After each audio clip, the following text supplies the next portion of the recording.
সাম্প্রতিক সহিংসতার পর ধীরে ধীরে স্বাভাবিক হচ্ছে নওগাঁর জনজীবন। আজ সেখানে কারফিউ শিথিল, সকাল ৬টা থেকে বিকেল রাত ৯টা পর্যন্ত। বিস্তারিত জানাচ্ছেন সহকর্মী আব্দুর রউফ, তিনি আমাদের সাথে যুক্ত হবে নওগাঁ থেকে।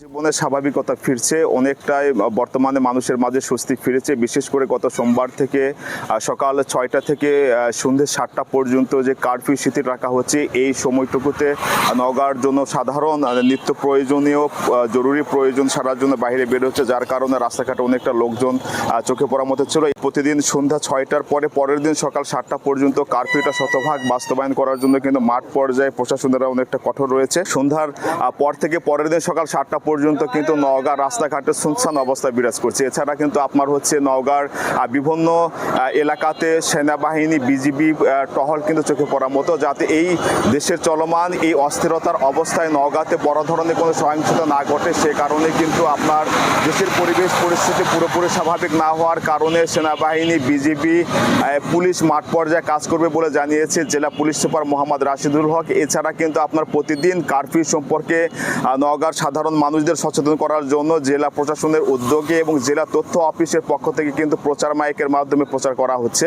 এবং দেশের পরিবেশ পরিস্থিতি পুরোপুরি স্বাভাবিক না হওয়া পর্যন্ত এবং সরকারের কাছ থেকে পরবর্তী নির্দেশনা না আসা পর্যন্ত নওগাঁতে এভাবে কারফিউ বলবৎ থাকবে বলে জানিয়েছে জেলা প্রশাসক মোহাম্মদ গোলাম মওলা।